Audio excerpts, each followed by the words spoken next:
Hello. Scales are the building blocks of your musical language. And knowing your scales is essential to becoming fluent on your musical instrument. Now, when you're in a conversation with someone, you don't generally have to think about what you have to say. You know your language so well that you don't need a dictionary with you all the time. You know your language so well that you don't even have to try and remember the words. They're just there. And that's the goal with your scales too.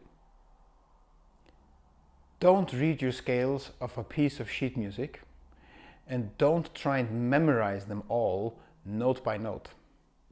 It would be very impressive if you managed to do that, to memorize every single scale in every possible variation, but that would also take up a lot of mental gigabytes.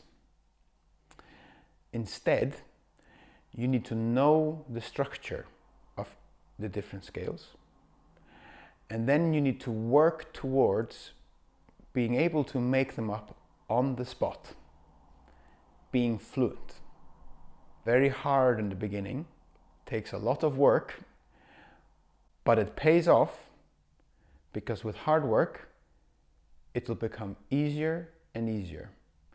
And you will become more flexible and more creative with your scales. Just like in your language. I will not be saying much more about the specific structure of different scales in this video. If you need help with that, you should speak to your teacher, a friend or a colleague, or maybe read up on your music theory. So, where do you start? Well, first of all, it's most important that you know the most important scales. Your majors and your harmonic and melodic minors. Let's take an example and we'll pick B flat as the key.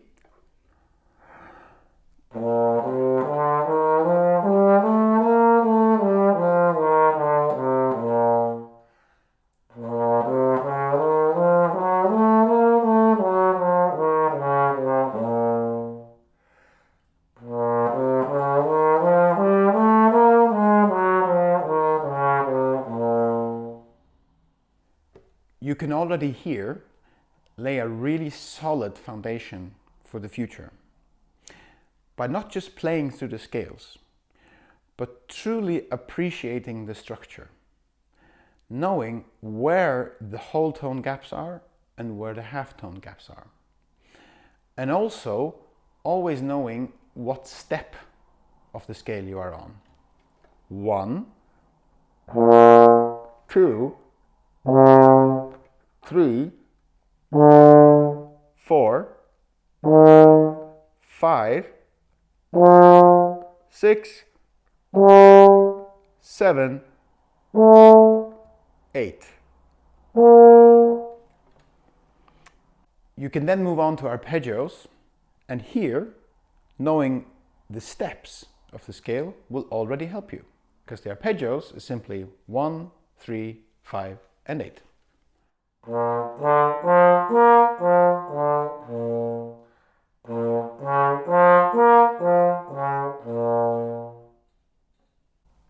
So how do we become fluent?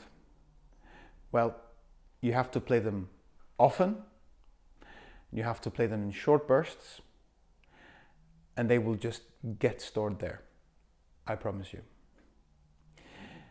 When you've got all of them down, it's easy to race on. And by all means, do push your boundaries, but remember to maintain your fundament. The majority of my practice are slow, simple scales. If I don't keep doing them, I start losing my ability further up. Now, slow, simple scales are also amazing practice because you keep your fundament up, but at the same time you improve your consistency and your stamina and your sound. So is that all there is? No. Scales are endless. It's an infinite subject. After your majors and minors and your arpeggios, you can start adding other arpeggios, like the dominant 7,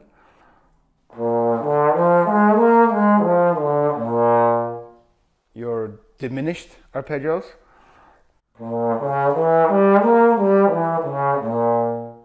your augmented arpeggios,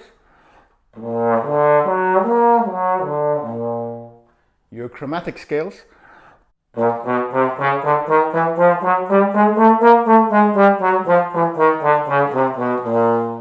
your whole tone scales,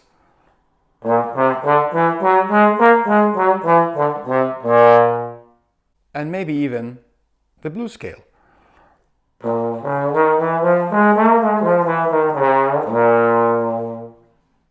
We can also return to our fundaments, back to our majors and minors, and have a look at doing patterns. So doing our scales in thirds.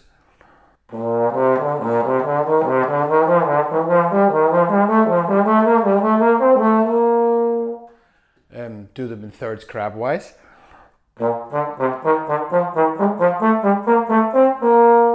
How about fourths?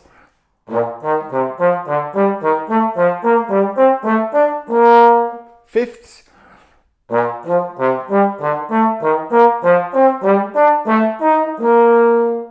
And so on and so on. You should see that there are endless ways to play your scales. I've shown you just a very little bit. It's not up to me to show you every way. You could probably already now think of other ways to do them, so go and do them. That's where creativity comes in.